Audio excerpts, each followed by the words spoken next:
As the quiet of night settles over the world and your breath begins to slow, you're entering a state where the body softens and the mind opens. Somewhere between waking and sleep, a new kind of listening becomes possible. A listening not with the ears, but with the inner self. Tonight, we are not just falling into rest, we are descending into the hidden language that lives beneath thought itself. Inside your brain in this very moment, a storm of unimaginable complexity is unfolding. Not a storm of chaos, but of astonishing harmony. Trillions of electrical pulses flash along microscopic paths, lighting up networks that form every memory, every sensation, every silent feeling. But beneath that flicker of electricity lies something even more primal, more delicate, and perhaps even more beautiful. A molecular whisper, a soft breath of chemistry that carries meaning from one cell to another. Not through speech or logic, but through scentless messengers, drifting across the synaptic gap.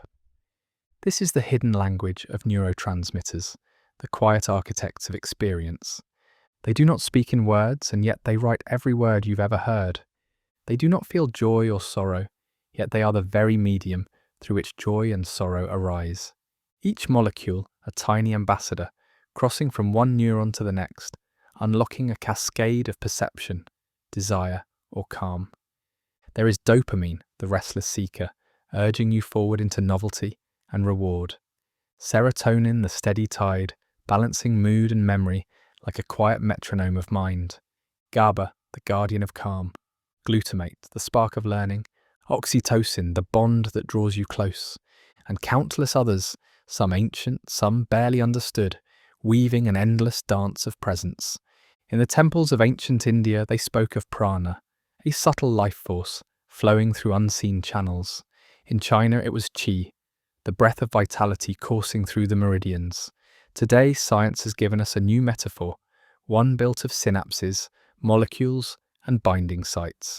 But the awe remains the same. What if your thoughts were not made of air and silence, but of motion and matter?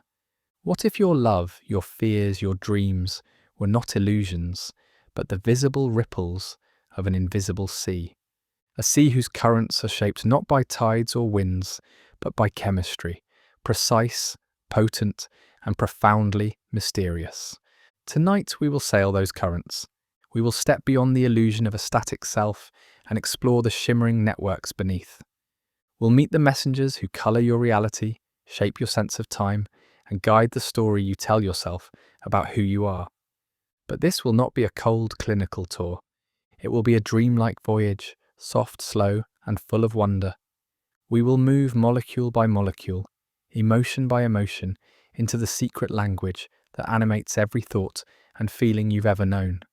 So take a breath, let your muscles soften, let your mind open, and prepare to hear for the first time the ancient music within your mind. The chemical symphony that plays just beneath the silence. And before we begin our voyage, if this kind of journey speaks to you, if the quiet mysteries of science and the mind stir something deep within, a like, a comment, or a simple subscription makes a world of difference for a small channel like mine. It helps keep this space alive and brings this gentle curiosity to others who might be searching for it too. Now, close your eyes if you like and let yourself drift deeper. The voyage begins with a single spark in the darkness between two neurons. Long before a thought becomes a word, long before a feeling rises into awareness, there is a flicker, a shimmer in the dark, deep within the brain's labyrinthine folds, where no light has ever touched. A tiny electrical signal leaps into being, delicate, ephemeral, yet filled with meaning. This is the first spark, the birth cry of thought, and it travels down a narrow thread of living tissue called a neuron. Neurons are the storytellers of the nervous system. Slender and strange, like trees rooted in shadow, they reach out with branch-like arms, dendrites they are called, and stretch long, winding tails called axons. Some of these axons are barely a fraction of a millimetre long, while others stretch the length of the entire body. They're not like wires, though they carry electricity. They're alive. They pulse. They decide. A neuron does not simply pass a signal like a cable. It considers. It listens to thousands of incoming voices, other neurons calling out across the void. And only if the chorus is strong enough, if the message feels urgent or true, will it choose to fire. That decision unfolds in the blink of a millisecond, but its consequences ripple through circuits of memory, emotion and perception. It is through this pattern, listen, weigh, decide, that the nervous system becomes intelligent. But even more astonishing is what happens when the signal reaches the end of the neuron. At the terminus of the axon lies a tiny gap, a space no wider than a few molecules. The electrical impulse, so fast, so clean, cannot leap that void unaided. It must transform. And so, like a storyteller setting down a torch to whisper in the dark, the signal slows, pauses, and releases a secret, a neurotransmitter. Tiny vesicles filled with chemical messengers merge with the cell's edge and spill their contents into the synaptic cleft. This is not chaos, it is choreography. Each neurotransmitter floats across the gap with purpose, guided by shape and charge, and binds to a receptor on the next neuron, like a key finding its lock. And there, the story continues. A new electrical impulse may be born, or it may not. It depends on the messenger. It depends on the moment. This is the heart of the system. Not the electricity, not the neuron alone, but the space in between, the synapse, a gap of silence that carries meaning. And in that silence, the molecules speak. Some whisper excitement, others counsel restraint. Some provoke dreams, others memory. Some say, move, some say, sleep. And all together, they give rise to the mind. Even now, as you lie still, more than 100 trillion synapses are quietly communicating inside your brain. They're not chaotic, they're not random, they're rhythmic, layered, recursive. Some researchers have called the brain a symphony, others a universe unto itself. But perhaps the best word is something older, softer, a garden. For in this soil of grey matter, roots of experience are planted, messages are sown, and through the steady tending of these molecular messengers, your thoughts grow, bloom, and fade. A breath is taken, a memory stirs, a new signal forms. And somewhere in the deep quiet, another spark prepares to leap. The space between thoughts shimmers again, and the story continues in silence. Each neurotransmitter begins its life as a simple molecule crafted in the hidden alcoves of the neuron, synthesized from building blocks drawn from the food you eat, the air you breathe, and the slow churn of your biochemistry. There is no ceremony, no great announcement, and yet the arrival of these messengers sets the stage for everything you are. They are made with exquisite precision. Tiny factories inside the neuron, using enzymes like skilled artisans, forge each molecule into shape. Once formed, these messengers are carefully packed into vesicles, small round containers that drift like moons through the cytoplasmic sea. They wait patiently near the edge of the neuron, just behind the synapse, until the moment comes. And when it does, it is sudden. The electrical impulse, that spark of decision, reaches the vesicles and floods them with calcium, a signal that says, now. In an instant, the vesicles move forward, fuse with the membrane, and open. Molecules pour into the synaptic cleft, not in a rush, but in a focused release, like ink blooming through water. Each neurotransmitter has its own fate. Some will find their receptors immediately, binding with a lock-and-key precision that triggers a new cascade inside the next neuron. Some will be broken down by enzymes in the gap, dismantled molecule by molecule. Others will be gathered up and reabsorbed by the sending neuron, recycled for another message, another moment. This choreography happens in less than 1,000th of a second, and yet it is enough to make you feel joy, or remember a face, or reach for someone you love in the dark. Enough to make you flinch in fear, to dream in colour, to fall asleep and wake again. Enough to make you, you. It is strange to think that such depth, such tenderness, such violence, such meaning could emerge from chemistry. But it does. Not as a cold machine, not as a lifeless code, but as a living symphony of motion and matter. Every sigh of the nervous system is carried by these quiet messengers, and the body listens. And the messages are not always spoken in isolation. One neuron may release multiple types of neurotransmitters, excitatory and inhibitory, modulatory and precise, blending together to create nuanced, context-rich responses. Like light through stained glass, the same impulse may look different depending on what molecules are released, what receptors are waiting, what mood the system is in. This is not binary. This is not digital. This is analog, alive and rich with possibility. And then there are the modulators, the ones that do not carry messages themselves, but change the way messages are heard. They adjust sensitivity. They tilt the balance. They create echoes in the circuitry that stretch across seconds, minutes, or even years. These are the chemicals that sculpt personality, mood, resilience, even identity. As we rest here in the warmth of knowing, it becomes clear. You are not simply a passive passenger in your body. You are not trapped in machinery. You are the garden, the gardener, and the weather. Your thoughts are not mere ghosts, but waves in a sea of astonishing, vibrant matter. And though you may not feel it, may not hear it with your outer senses right now, in the silence of sleep drawing near, your neurons are speaking. They are releasing molecules into the dark, and those molecules are weaving your dreams. There is a current running through your mind that never fully stops, a quiet, persistent tug towards what's next. It begins not with thought, but with chemistry, and its name is dopamine. Dopamine is not pleasure itself, though it often walks alongside it. It's the anticipation, the spark of interest, the pulse of motivation, before anything is achieved. It doesn't deliver satisfaction, it delivers pursuit. It is the mind's compass, pointing not toward where you are, but where you might go next. Produced in deep midbrain regions like the ventral tegmental area and the substantia nigra, dopamine is synthesized from the amino acid tyrosine, transformed first into L-dopa and then into its active form. Once released, it flows through a network of finely tuned circuits that connect emotion, action, attention, and memory.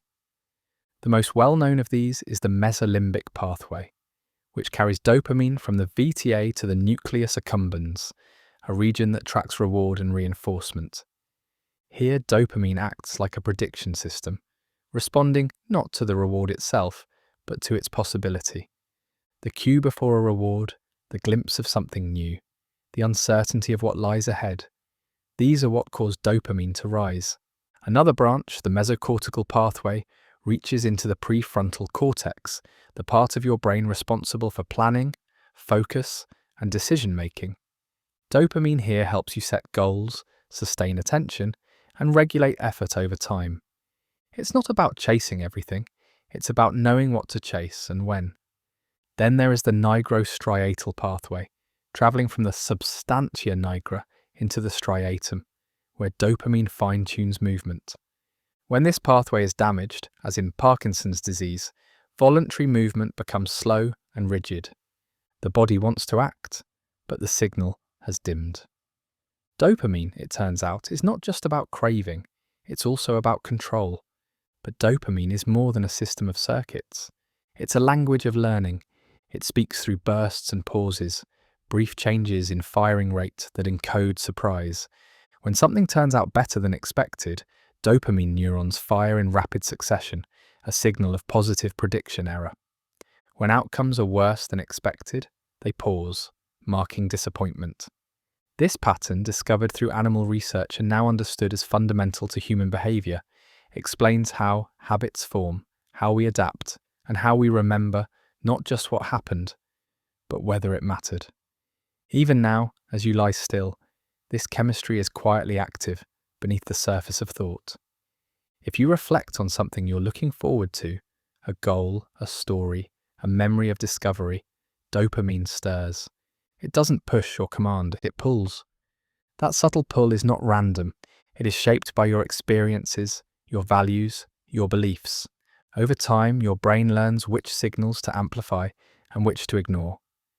Dopamine doesn't merely react to the world, it filters it. This is why two people can look at the same moment and feel something completely different. To one person, a blank canvas is intimidating. To another, it's irresistible. The difference lies in what dopamine has learned to predict and to seek. In this way, dopamine is both map and compass, charting where you've been and pointing to where you might become. And while it is often described in terms of drive and energy, it also plays a role in emotion. Dopamine can shape the tone of a moment, infusing it with hope, urgency, desire, or anticipation. It's the chemistry of possibility. So rest now and let your body be still. Know that even in stillness, this seeking system does not fade. It simply softens, it watches, it waits for morning, for motion, for the next signal of something worth reaching toward. And in that pause, it holds your sense of future gently in its palm. Dopamine is not a single surge. It is a system of shaping. Each rise or fall becomes a lesson, a whisper into the neural fabric saying, "This matters. Remember this. Come back here again." Every time you act and something good happens, dopamine leaves its trace.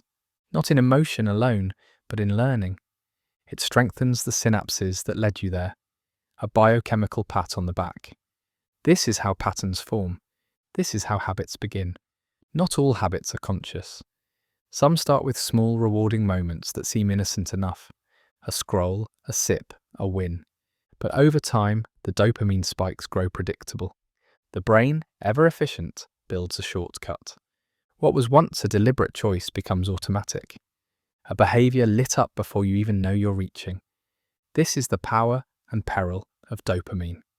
When the system is finely tuned, it supports resilience. You learn from effort, you adapt after failure. You feel rewarded not just by outcomes, but by progress itself. But when this balance is disrupted by overstimulation, trauma, or substance misuse, the compass begins to spin.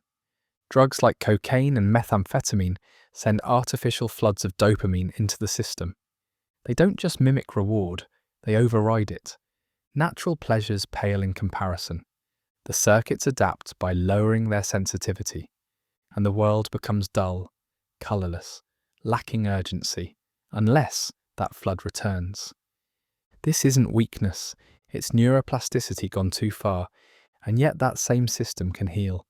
Because dopamine doesn't just respond to extreme rewards, it also rises gently, beautifully, with small steps, with curiosity, with meaningful effort. Every time you try something new, complete a task, or savor a moment of growth, dopamine is listening. It rewards the process. It supports learning for learning's sake. In fact, some of the most sustainable sources of dopamine are tied not to pleasure, but to purpose. Volunteering, solving a problem, helping someone else, building something across weeks or years. These acts may not feel euphoric in the moment, but they accumulate value.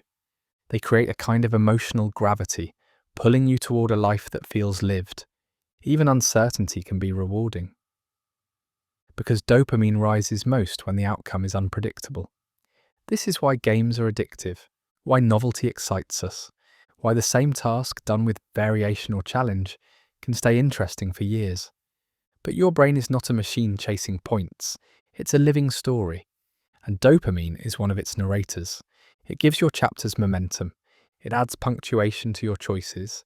It helps you decide not just what to do, but why it matters. And as night falls and the pace of thought begins to slow, this system quiets with you. It does not vanish. It recalibrates, preparing for tomorrow's decisions, tomorrow's desires, tomorrow's small joys. So rest now. Let your seeking soften. You have reached enough for today. And the part of you that yearns, that curious, striving, wondering self, can lie down beside you, held in the gentle circuitry of a brain that never stops learning. Somewhere in the stillness, dopamine waits, not with urgency, but with readiness. And that quiet readiness is the promise of becoming. If dopamine is the spark that drives us toward novelty and desire, then serotonin is the current that keeps us steady. It is not loud, it does not demand, it does not chase. Instead, it moves in slow waves, rising and falling with light, with rest, with nourishment, guiding the body and mind toward balance. Serotonin is one of the oldest chemical messengers in the nervous system. It evolved not just to regulate thought or emotion, but to tune the entire organism to the rhythm of the world around it. It is the molecule of homeostasis, the return to center. Its name comes from the blood, serum tonic, because before we knew its roles in the brain, we discovered it constricted blood vessels. But once we looked deeper, we found it everywhere, not just in the skull-bound mind, but throughout the body. In fact, most serotonin in the human body lives in the gut, where it helps regulate digestion, peristalsis, and the quiet conversation between belly and brain. And yet its most mysterious effects unfold in the mind. Within the central nervous system, serotonin is released by a small cluster of neurons in the raphe nuclei, buried deep in the brainstem. From there, its influence radiates outward, diffusing across vast territories of the brain, touching the cortex, the limbic system, the basal ganglia. It doesn't just send sharp, fast messages from one neuron to the next. It modulates, it tunes, it calibrates the overall tone of thought and feeling. When serotonin levels are in balance, there is a gentle steadiness to the world. Emotions are not suppressed, but softened. Edges become rounder, shocks less jarring. Sleep comes easier. The self becomes less entangled in the storm of thought. This is not sedation, it is resilience, the ability to bend without breaking, to face chaos without being swallowed by it. Serotonin governs mood, yes, but also memory, appetite, thermoregulation, sexual desire, and sensory perception. It is not one thing. It is a network of influence, a web of quiet adjustments that keep the inner world from veering too far in any one direction. This is why serotonin is so often associated with depression. Not because it is the sole cause, no single molecule ever is, but because when the balance is lost, the world itself can seem dimmed. Colours fade, food tastes dull. Sleep becomes elusive. The desire to move, to engage, to hope, it ebbs. It is as if the emotional weather has turned grey, not with drama, but with emptiness. Modern antidepressants like SSRIs work by altering the reuptake of serotonin, allowing it to linger longer in the synaptic cleft, increasing its overall presence. For some, this softens the low valleys. It restores a kind of emotional buoyancy. But the relationship between serotonin and emotion is more complex than a simple dial. Serotonin's effects are shaped by context, by receptor type, by brain region, by history. The same molecule can increase anxiety in one setting and reduce it in another. It can promote patience or impulsivity, depending on the pathways involved. It is less like a drug and more like a conductor, orchestrating tempo, transitions, and tone based on the score it is given. And what influences that score? Sunlight, movement, touch, connection, nutrition, rest, all the quiet, forgotten rituals of a life in balance. Even dreams are touched by serotonin. Its levels fall as REM sleep begins, allowing the vivid, surreal theatre of the mind to unfold. It steps aside, not in absence, but in trust, and lets the dream take centre stage. And when you wake and light touches the eyes, serotonin stirs again. It feels the morning and whispers, "Begin again." Serotonin is often misunderstood as the molecule of happiness, but happiness is a wave, rising, crashing, and fading. Serotonin is the water itself. It does not surge like dopamine, does not ignite like adrenaline. It calms, it smooths, it sustains. In moments of contentment, the warmth of sunlight on skin, the satisfaction after a nourishing meal, the stillness found in a quiet room, serotonin flows gently through the brain, whispering that all is well, not euphoric, not ecstatic, just well. This soft signal is vital. Without it, the world becomes jagged. Each sound too loud, each mistake too sharp. Serotonin helps the mind let go of regret, of fear, of loops that trap us in the past. It doesn't erase memory, it loosens its grip. In this way, serotonin plays a role in emotional memory. Not only what we remember, but how we remember it. A failure softened over time, a sadness that no longer stings. It is serotonin that helps recast pain into reflection, and reflection into wisdom. Its influence extends to social life as well. Serotonin subtly modulates how we respond to others, how we interpret their tone, how we feel in groups, how we experience status, trust, and connection. In animals, serotonin levels shift with dominance hierarchies. In humans, it affects our sense of belonging. Low levels can bring social withdrawal, defensiveness, or mistrust. Balanced levels open the window for empathy, for safety, for grace. And this connection is not abstract. Touch increases serotonin, so does laughter, so does nature, so does helping someone else. The world, it seems, is wired to replenish it. Not through isolation, but through ritual and relationship, through rhythm, through presence. It is no coincidence that practices like meditation, yoga, and mindful breathing elevate serotonin levels over time. These ancient disciplines, cultivated long before anyone spoke of synapses or neurotransmitters, learned through silence what science later confirmed, that peace is a practice and serenity is physiological. In psychedelic states, such as those induced by psilocybin or LSD, serotonin's role is transformed. These molecules bind to serotonin's receptors in the brain, particularly the 5-HT2A subtype, leading to dramatic shifts in perception, ego, and meaning. The familiar dissolves, the boundaries blur. The self, once solid, becomes fluid, a process many describe as both terrifying and transcendent. Why would the same molecule be a gateway to stillness and to transformation? Because balance is not stasis, it is movement with awareness. Serotonin doesn't freeze us in place. It lets us return to center after every sway, every storm. It is a molecular reminder that peace is not the absence of change, but the ability to remain whole within it. And so even now, as your breath rises and falls, serotonin may be flowing in gentle tides beneath your thoughts. Keeping time, holding space, reminding every cell that you are safe. It does not ask for recognition. It simply does its work, moment by moment, night by night. A silent keeper of balance in the vast cathedral of the mind. At the heart of the nervous system, beyond emotion and beyond thought, there lies attention. A delicate, perpetual balance between fire and stillness, between forward motion and restraint, between chaos and calm. That balance is held by two opposing forces, two messengers of equal power and opposite intent, glutamate and GABA. They're not rare, they're not subtle. They are the foundation of the brain's conversation, shaping over 90% of all synaptic activity. If the brain is a symphony, then these are the drum and the breath. One drives, the other calms. Together they make rhythm possible. Let us begin with glutamate, the great igniter. Glutamate is the primary excitatory neurotransmitter in the central nervous system. Its mission is simple and profound: to activate. When glutamate is released into the synapse, it binds to receptors on the next neuron and increases the likelihood that this neuron will fire. It is the molecular yes, the signal to go, to respond, to remember.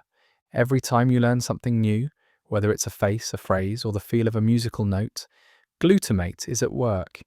It strengthens connections between neurons in a process called long-term potentiation, the foundation of memory and learning. In this way, glutamate is the architect of your understanding, the shaper of your mind's inner landscape.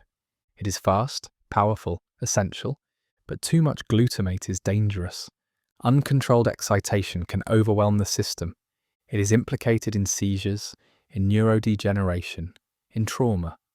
Like fire, it gives life, but without boundaries, it consumes. And that is where GABA enters, the great pacifier. GABA, or gamma-aminobutyric acid, is the primary inhibitory neurotransmitter in the brain. Its message is quiet, but profound. Wait, pause, not yet. It tells the neuron to hold back, to reduce activity, to be still. Without GABA, thought would scatter, sensations would overwhelm, the world would rush in too fast, too loud, too much. GABA is the molecular, No, or perhaps more gently, not now. It is what allows focus. It is what permits calm. It is what creates the space between moments. When GABA levels rise, muscles relax, anxiety fades, sleep deepens. It is released by neurons throughout the brain, creating zones of stillness, quiet pools, in a river of activity. Certain medications, like benzodiazepines and barbiturates, enhance the action of GABA, slowing down the nervous system. But so do more natural things: deep breathing, warm light, gentle music, and touch. Even the act of closing your eyes and listening, truly listening, can tip the balance toward GABA's quiet power. Together, glutamate and GABA form the essential polarity of the nervous system. They do not oppose as enemies, but dance as partners.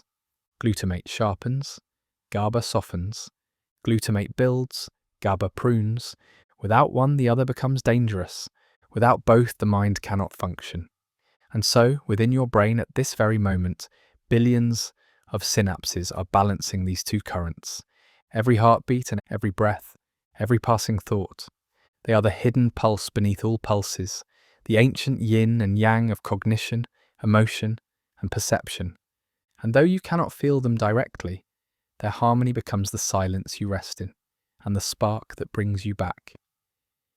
Inside your brain, there are places where glutamate surges like lightning, quick, decisive, electric. These are the moments of insight, recognition, movement. The cortex flashes as a word is understood. The hippocampus glows as a memory takes shape. Glutamate, fast and fierce, binds to NMDA and AMPA receptors, unlocking calcium and sodium channels, setting off biochemical cascades that etch the moment into the structure of the self.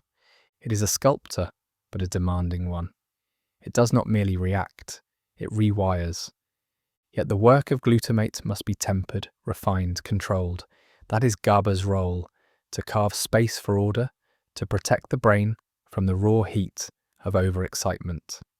Where glutamate strengthens, GABA selects. Where glutamate builds bridges, GABA ensures they are not built over chasms of noise.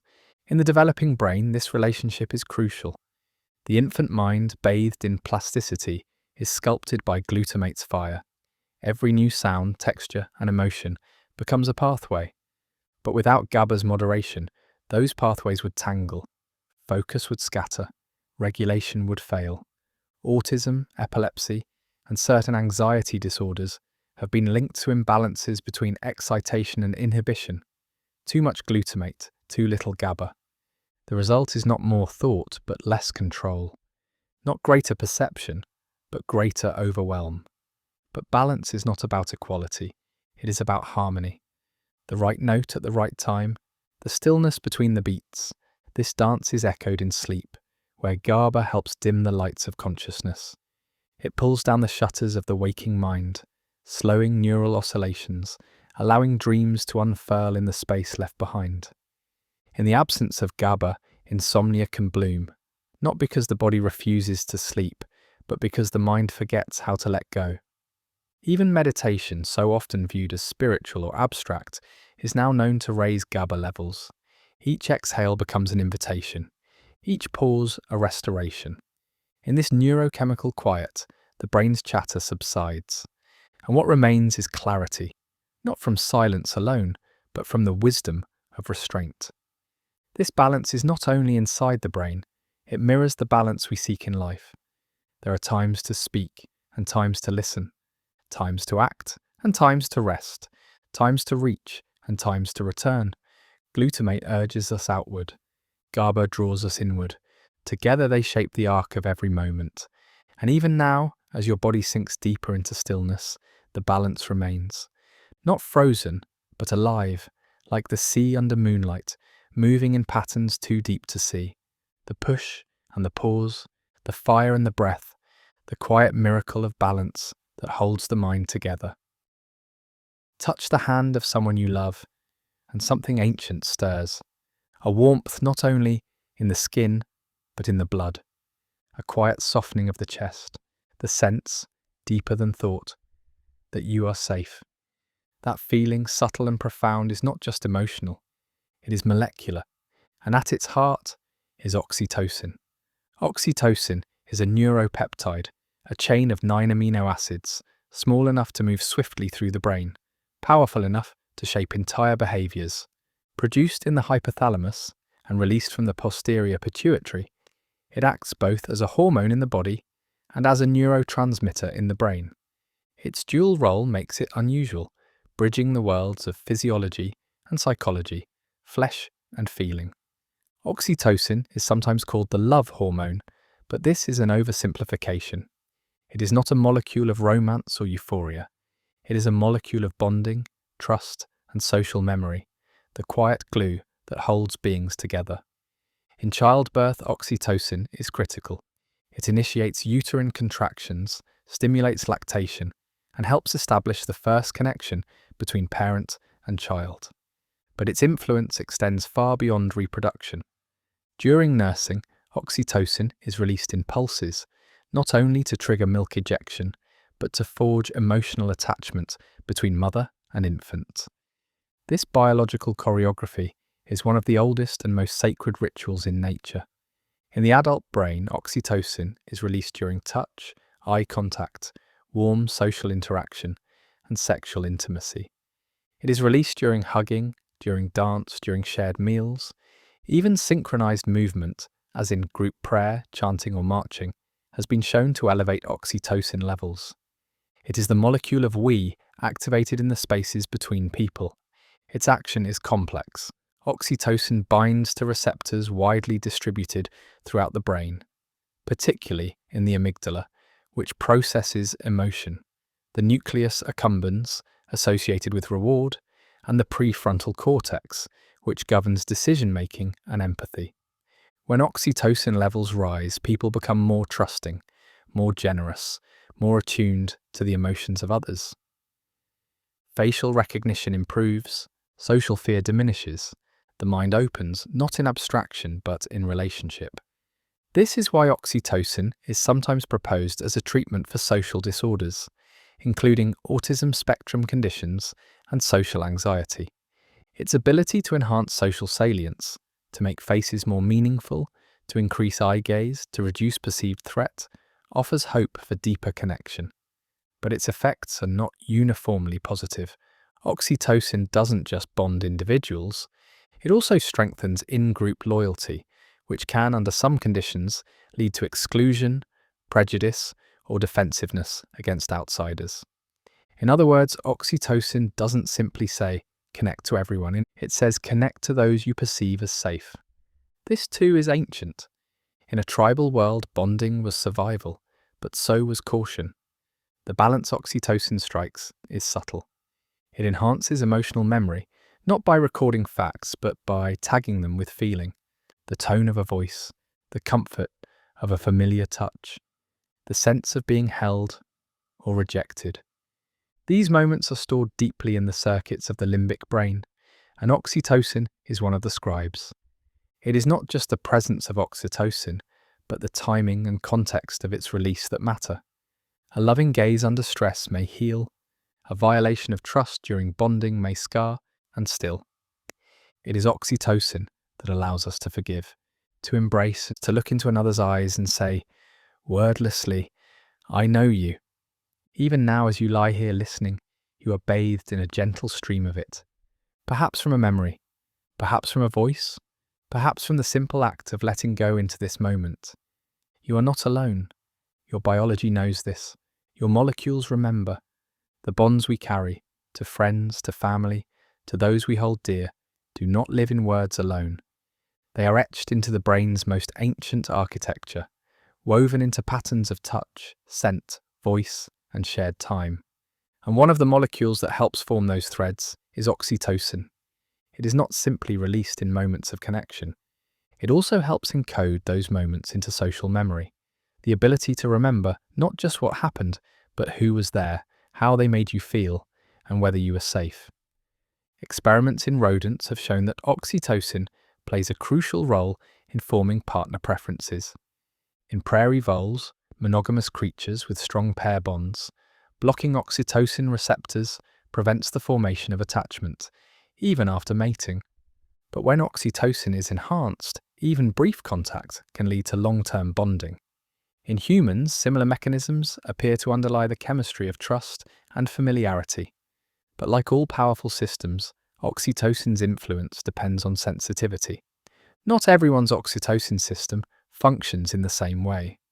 There are genetic variations, such as polymorphisms, in the OXTR gene, which codes for the oxytocin receptor, that can influence how strongly a person responds to social cues, how easily they trust, how deeply they bond.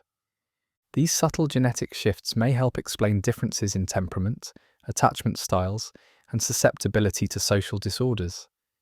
Early life experiences also shape the oxytocin system. Children raised in nurturing environments, with consistent touch, attuned caregivers, and emotional safety, tend to develop oxytocin systems that respond fluidly to connection. But neglect, trauma, or instability in early life can blunt the system. Receptors become less sensitive. The molecule is still there, but the signal is harder to hear. This doesn't mean healing is impossible. Oxytocin is a plastic system, capable of change. Therapeutic touch, mindfulness practices, compassionate relationships, even certain forms of psychotherapy, all have been shown to modulate oxytocin levels and receptor expression over time. Healing in this context is not abstract, it is molecular. It is the reawakening of trust where there was once fear. And oxytocin, interestingly, does not act alone. It partners with other systems, with dopamine to create reward, with serotonin to regulate mood, with endogenous opioids to enhance pleasure and reduce pain. This molecular chorus creates the texture of closeness, the safety of a hug, the lightness of laughter, the calm after tears. In times of stress, oxytocin can act as a kind of internal balm. Unlike adrenaline, which primes us for action, oxytocin encourages tend and befriend responses, a term coined by psychologist Shelley Taylor. When threatened, many mammals seek connection, not escape. The warmth of another becomes a shield, and oxytocin helps to summon it. Even physical gestures, holding hands, a gentle squeeze of the shoulder, can activate oxytocin release in both giver and receiver. This reciprocity is its genius. It doesn't just make you feel safe, it invites the other to safety as well. And in this shared space, healing begins. Imagine now your brain like a great glowing map, with threads of oxytocin moving from the hypothalamus out through limbic circuits, weaving invisible bridges between you and those who matter. Each bridge built from breath, from memory, from kindness. Some are strong, some are fragile, some are waiting to be rebuilt, but they are all alive. Even now, as your body rests, your heart remembers who it has held and who has held it in return. And the molecule that carries that memory, softly, silently, is still flowing. There is a moment, brief and electric, when your senses flare awake. A shadow moves in the corner of your eye. A branch snaps in the silence. The heart accelerates, breath sharpens, muscles coil like springs. Before your conscious mind even forms a thought, your body has already seen the danger. This is the domain of norepinephrine, the brain's chemical watchman. Also known as noradrenaline, norepinephrine is both a neurotransmitter and a hormone. It is synthesized from dopamine through a single enzymatic step, a molecular metamorphosis, and released by specialized neurons in a region of the brainstem called the locus coeruleus, or blue spot, named for its subtle hue.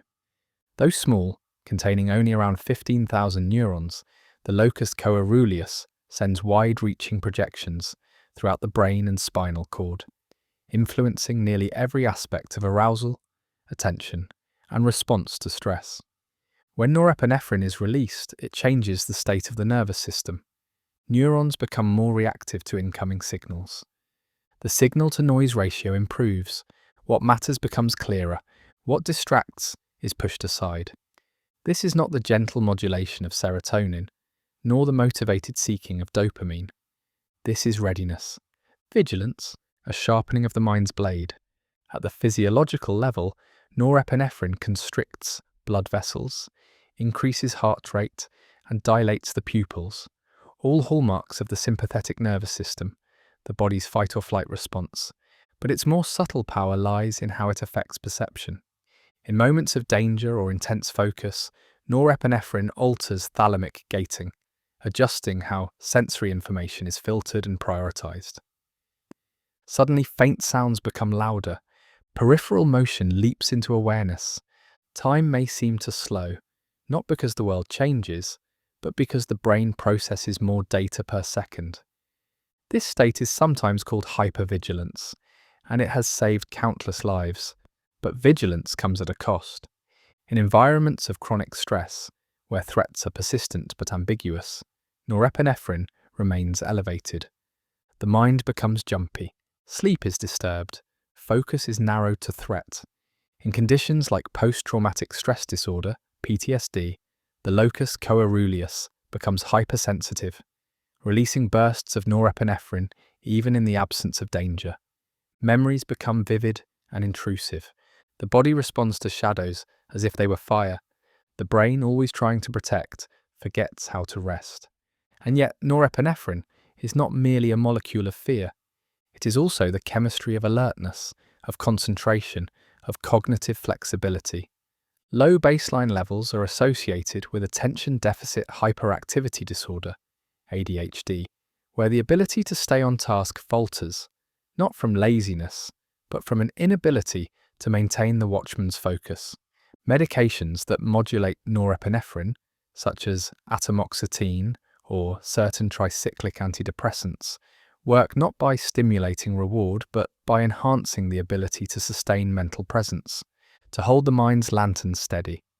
And so this molecule, born in the shadows of the brainstem, does more than guard against threat. It guides us toward clarity.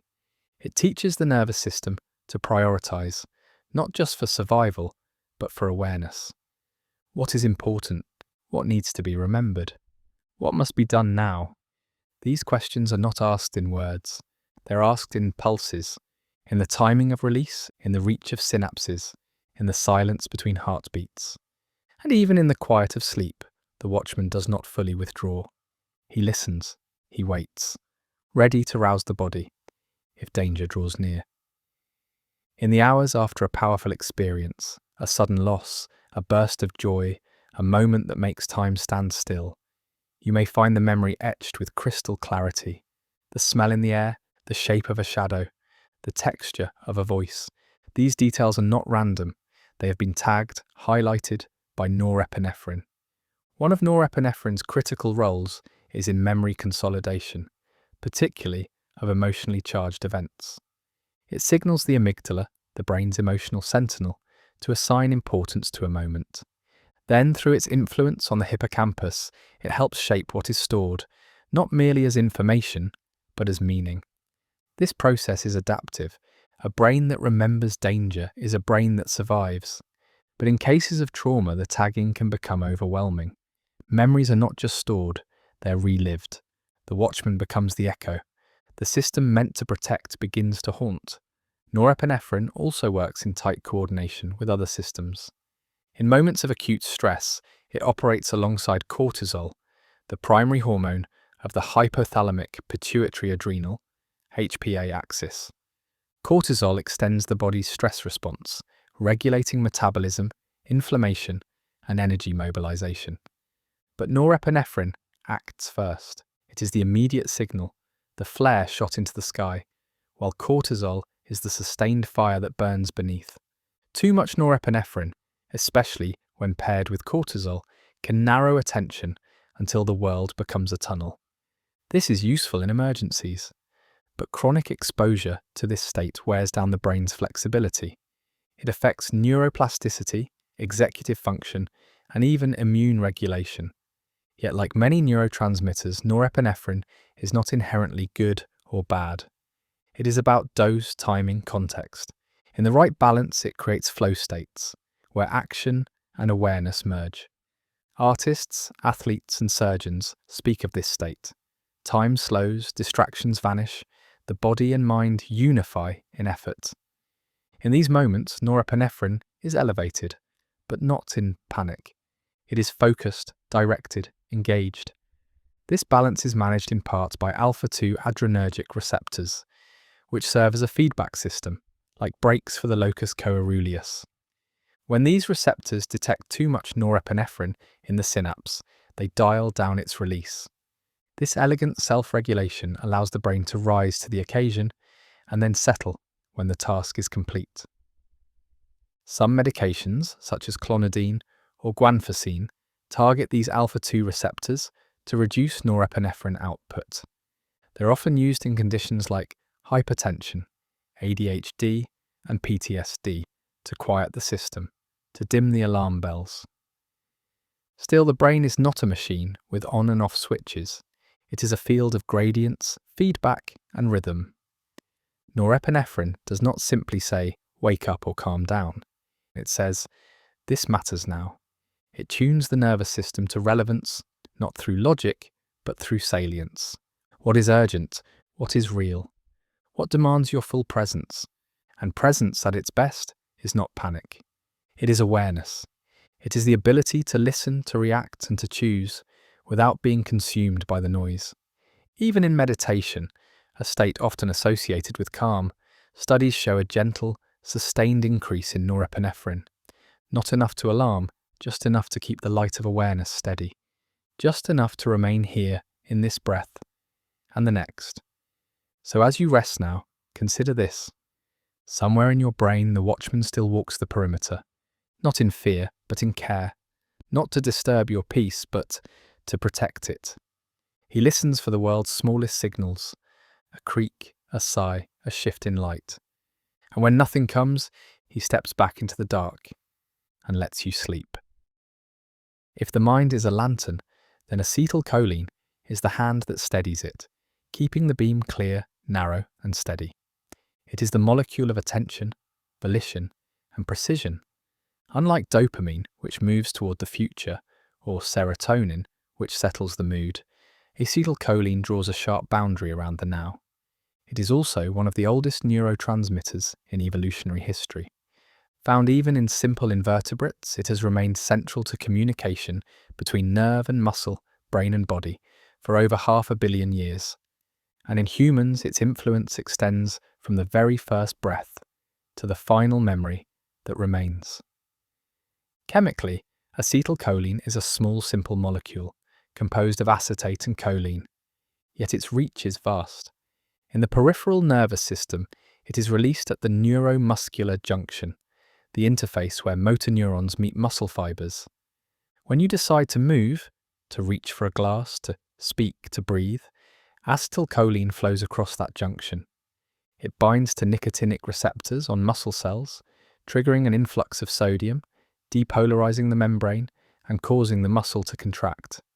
Without acetylcholine, there is no voluntary motion.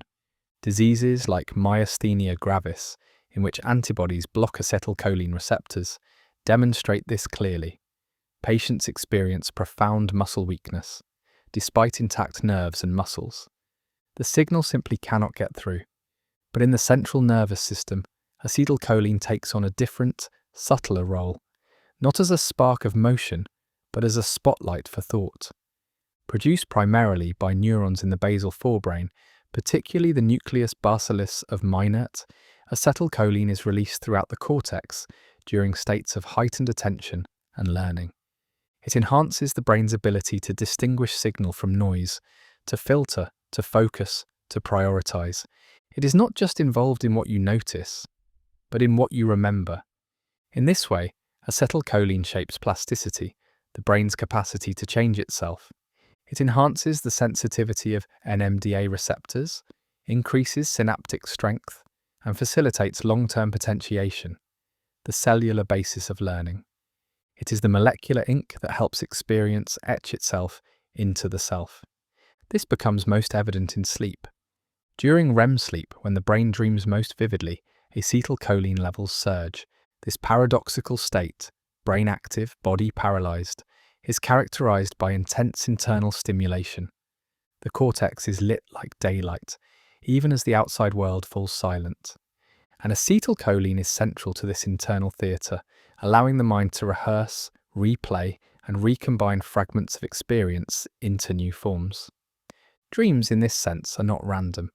They are structured, curated, filtered by the very same molecule that shapes waking perception. In contrast, in Alzheimer's disease, one of the first regions to degenerate is the basal forebrain cholinergic system. As these neurons die, acetylcholine levels fall, and with that fall, the ability to form new memories begins to fade.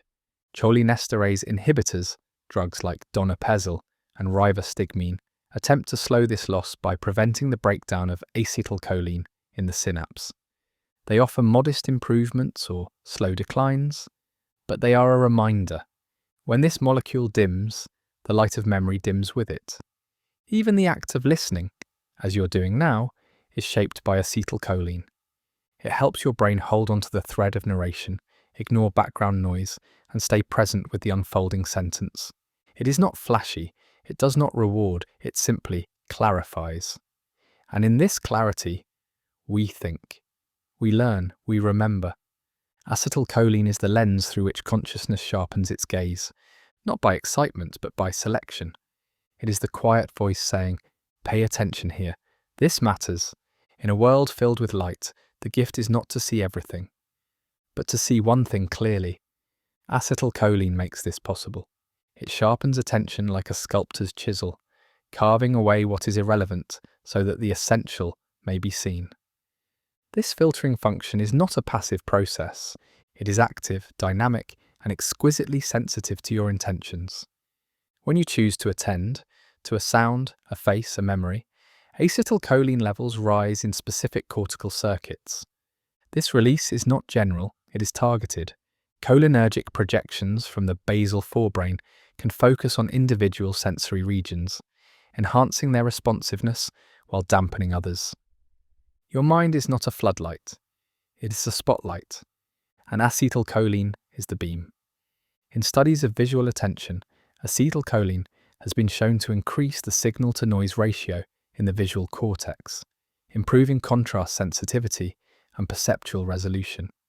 It makes edges crisper, colours clearer, motion more detectable. But it also does something subtler. It tunes expectation.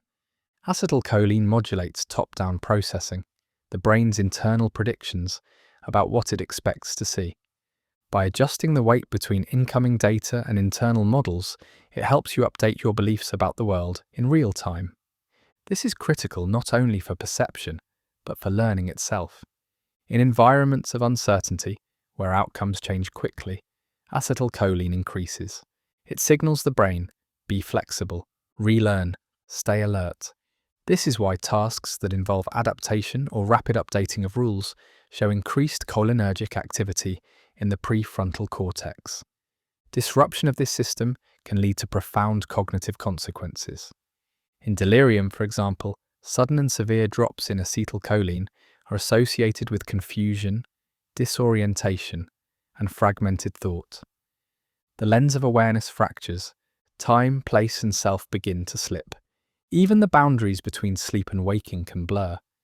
This is why anticholinergic drugs, such as certain antihistamines, sleep aids, or bladder medications, can cause mental fog or confusion, especially in older adults.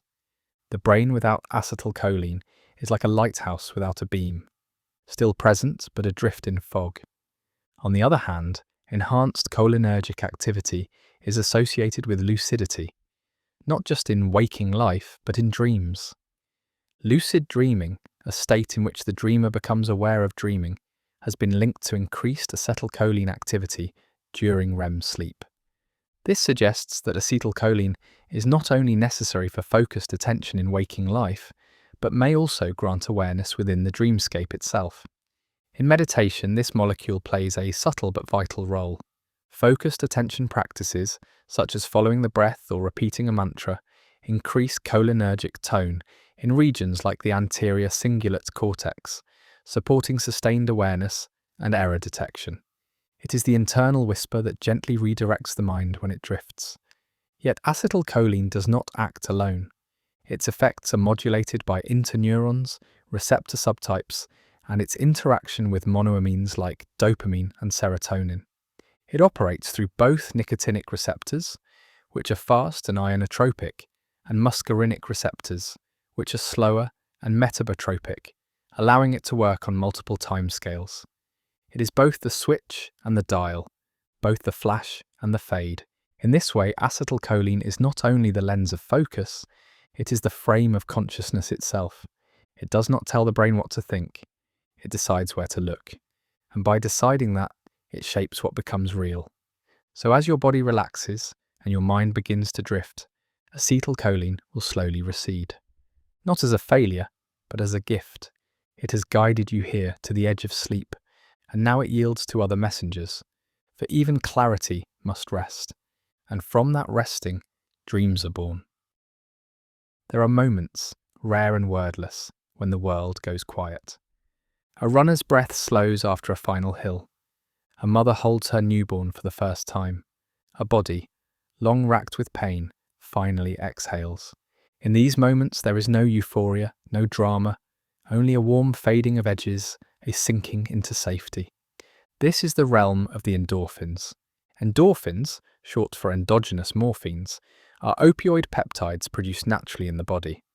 They are not drugs, though they act on the same receptors as morphine, heroin, and fentanyl. They are the body's own painkillers, mood lifters, and stress softeners, forged from within. There are three main classes of endogenous opioids. First, there are endorphins, primarily beta-endorphin, then enkephalins, found throughout the brain and spinal cord, and finally dynorphins, which have more complex, sometimes dysphoric roles. These peptides are synthesized in neurons from larger protein precursors, like pro-opiomelanocortin, POMC, and cleaved into active forms. Once released, they bind to mu, delta, and kappa opioid receptors, each with its own regional and emotional signature. The mu opioid receptor, in particular, is key to the feeling of pleasure and relief. When endorphins bind to it, they reduce the release of pain signals, both in the spinal cord and in the emotional centers of the brain, like the periaqueductal gray, amygdala, and nucleus accumbens. But endorphins don't merely block pain, they transform it. They wrap it in warmth, they soften its shape, they give the nervous system a place to rest. This effect is deeply tied to survival. In moments of injury or extreme stress, pain must yield, even briefly, so that escape or caregiving can happen. The body floods itself with opioids, allowing a wounded soldier to run, a parent to carry a child, a mind to endure. This same system is active in moments of ecstasy and surrender. Intense laughter, deep meditation, prolonged exercise, intimate touch, music that moves you to tears, all have been shown to increase endorphin levels. These are not just pleasures. They are molecular invitations to release. The runner's high, long romanticized, is partly due to endorphins, though more recent studies suggest endocannabinoids also play a role. Still, the endorphin system is central to that sense of floating, where time slows, effort becomes ease, and the body moves with its own grace. But as with all powerful systems, balance is everything. Endorphins regulate not only pain, but attachment.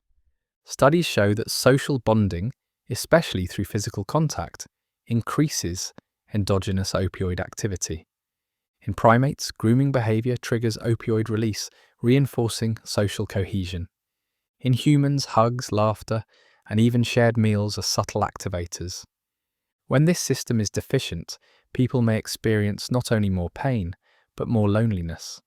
The ache of isolation is not metaphorical, it's neurological. Social rejection lights up the same brain regions as physical injury.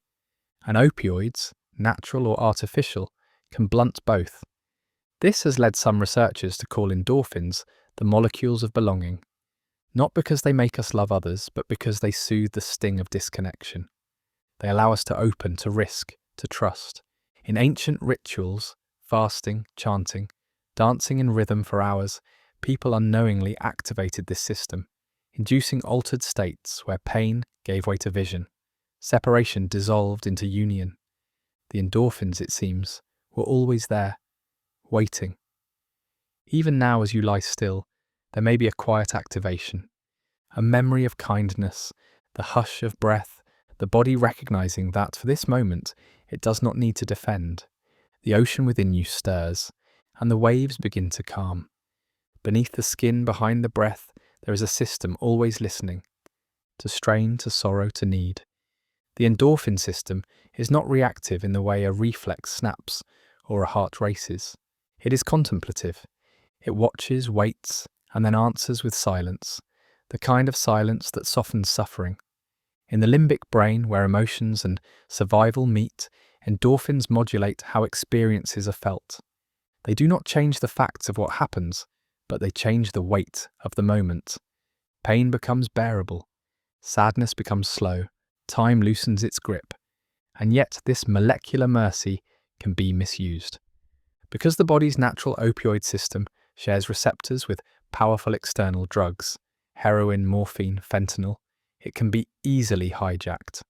Synthetic opioids bind with far greater potency, flooding receptors and triggering an overwhelming surge of dopamine in the mesolimbic pathway, particularly the ventral tegmental area and nucleus accumbens. This flood doesn't just create pleasure, it rewires motivation. Over time, the brain adjusts. It downregulates its own production of endorphins. Receptors desensitize, and what once soothed now enslaves. In this state, the body feels pain not just in the absence of the drug, but in the absence of the internal ocean that the drug displaced. The natural waves have gone still, and the storm remains. Recovery, then, is not merely abstaining. It is retraining the tide, reawakening the body's own capacity to self-soothe, to trust, to heal. Practices that seem gentle, yoga, rhythmic breathing, nature immersion, loving kindness meditation, are increasingly shown to reactivate endogenous opioid release. Not as a spike, but as a return, a rebalancing of ancient rhythms. Even placebo responses, long considered nuisances in clinical trials, are now recognized as powerful demonstrations of the endorphin system in action. Belief in relief can stimulate real physiological change. Endorphin levels rise, pain decreases, the brain, when it expects healing, often delivers. This suggests something remarkable, that hope is not just an emotion, it is a biochemical signal, a permission slip for the body to let go. In social neuroscience, the concept of empathic pain relief has emerged. Holding a loved one's hand during distress, or even seeing a trusted face, has been shown to dampen pain responses. Shared endorphin activity creates a kind of interpersonal resonance, a co-regulation of distress through connection. Perhaps this is why storytelling, music, and ritual remain powerful even in the absence of medicine. They create containers for release, structures in which pain can be held, transformed, and gently let go. And perhaps this is what you're doing now. Letting go, not in weakness but in wisdom, not in defeat but in trust. The endorphins flowing through you do not judge, do not ask questions. They feel only the truth of your body, and they answer with grace. As you lie here, you may notice a deepening stillness, a slight warmth in the limbs, a sense of something dissolving. That is the inner ocean, and it has not forgotten you. Sleep is not the absence of wakefulness. It is a different country entirely. A place where time folds, logic softens, and consciousness moves without gravity. And like any well-governed realm, sleep is ruled by messengers.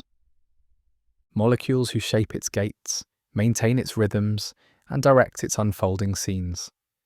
Though you may drift into sleep without effort, the neurochemistry behind that drift is one of the most intricate transitions the body performs.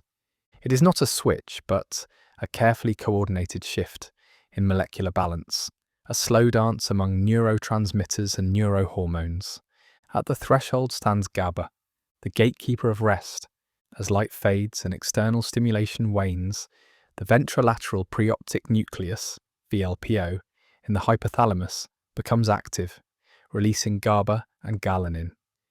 These inhibitory messengers quiet the ascending arousal system, suppressing wake-promoting regions such as the locus coeruleus, norepinephrine, tuberomammillary nucleus, histamine, and raphe nuclei, serotonin. It is not a forceful shutdown, more like the dimming of lights in a theatre, an invitation to settle, to sink, to let go. Simultaneously, levels of adenosine, a byproduct of cellular metabolism, have been rising throughout the day. Adenosine binds to receptors in the brain, especially in the basal forebrain, promoting sleepiness. Caffeine, so effective at delaying sleep, works by blocking these adenosine receptors, a temporary illusion of energy that fades as the real need for rest accumulates. As GABA silences the chatter of wakefulness, the pineal gland releases melatonin, timed by the suprachiasmatic nucleus, SCN, the body's master clock. Melatonin doesn't cause sleep. It whispers that the night has begun. With these changes, you begin to slip into non-rapid eye movement, NREM sleep. In this stage, acetylcholine decreases, cortical activity slows, and large synchronized delta waves rise in the EEG. Slow oscillations of electrical silence and rebirth. This deep NREM sleep is not passive. It is when the brain consolidates memories, clears waste through the glymphatic system, and regulates emotional salience. Neurotransmitters like serotonin, while lower than in wakefulness, still pulse in the background, guiding the balance of tone, mood, and stability. But as the night progresses, the landscape changes. Approximately every 90 minutes, the brain transitions from NREM to REM sleep, a paradoxical state of internal lightning. The body is paralyzed, but the brain is aflame.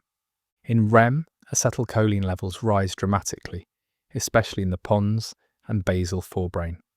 At the same time, serotonin and norepinephrine drop almost to zero, creating a neurochemical signature unlike any waking state. Without serotonin's stabilizing presence and norepinephrine's vigilance, the mind becomes unmoored. This is why REM dreams are surreal, bound not by logic, but by image, emotion, and metaphor. In REM, the visual cortex activates as if seeing. The limbic system, especially the amygdala, glows with emotion. But the dorsolateral prefrontal cortex, responsible for rational thought and self-monitoring, goes quiet.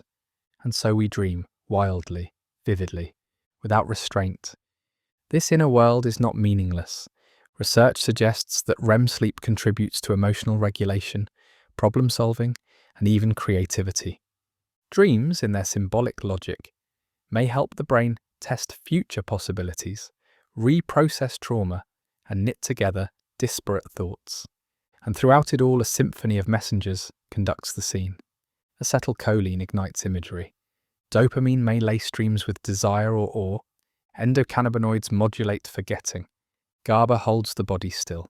The mind, freed from its daytime obligations, roams. And though you may not recall it, your chemistry remembers.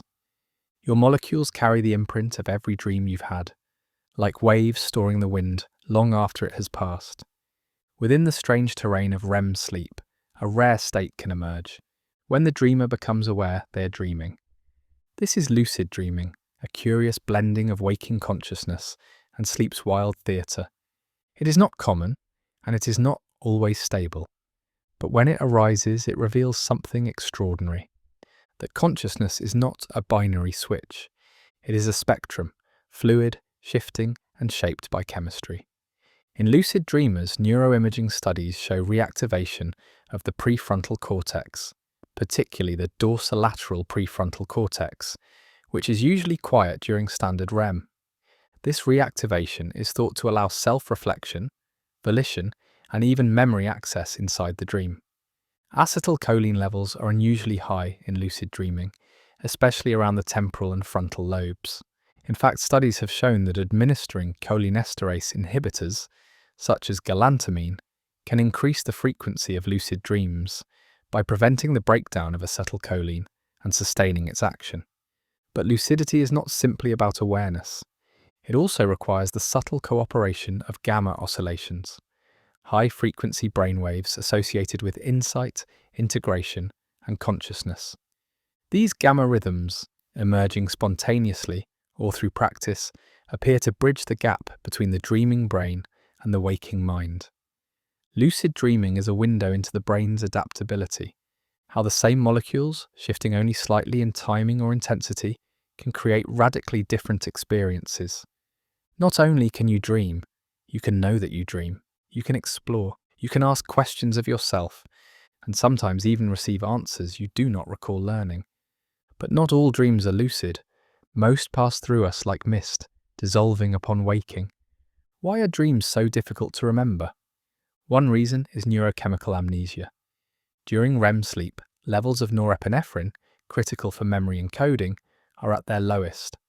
Without this molecule signal, dream content is rarely tagged as relevant.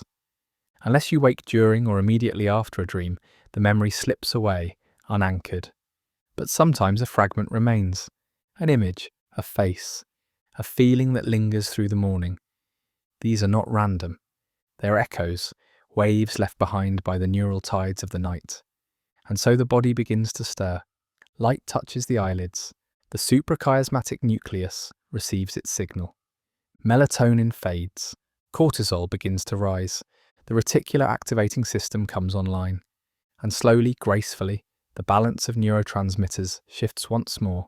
Serotonin returns, re-establishing mood and grounding.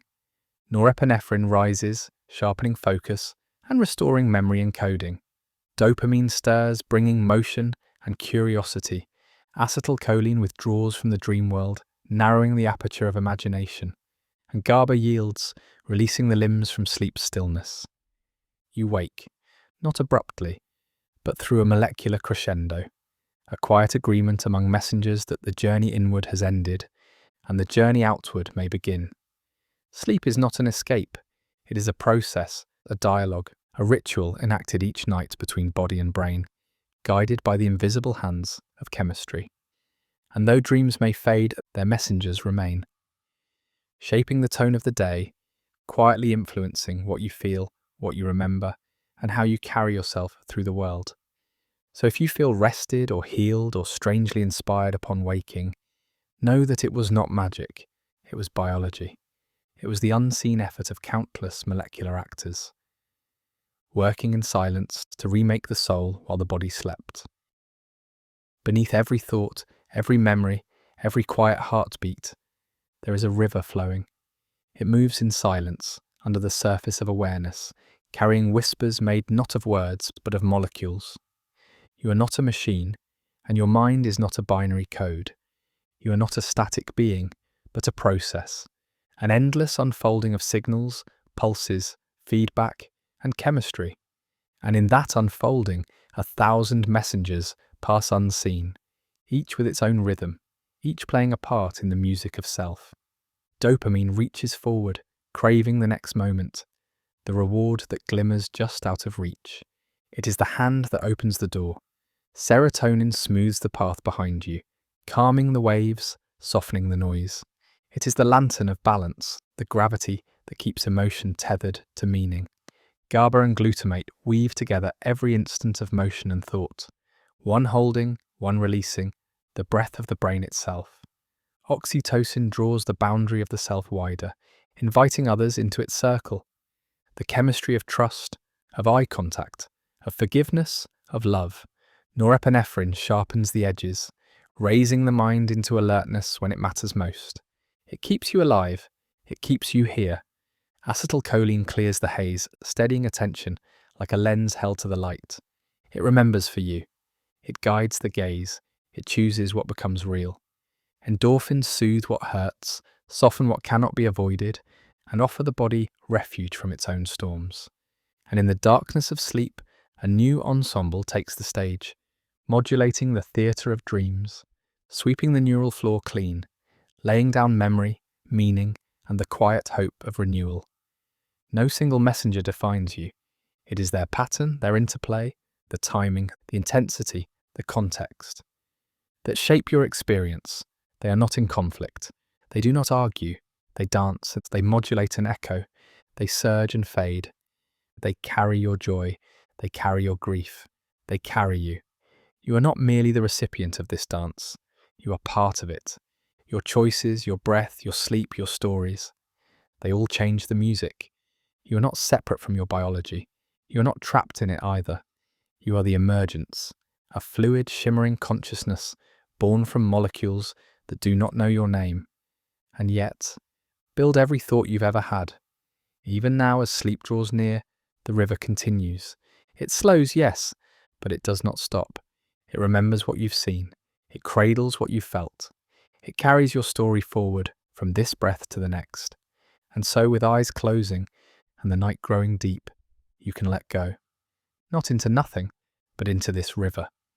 Into the molecules who never sleep, who carry you gently into dreaming. And now the journey quiets. The messengers, dopamine, serotonin, oxytocin, and all the rest. Soften their signals, and your thoughts begin to float. There's nothing left to do, nothing left to understand. Only this moment, this breath, this gentle falling into stillness. Your body knows the way, your mind is already drifting, so let go. You are safe and you are carried. Sleep well. Let the river beneath thought carry you home.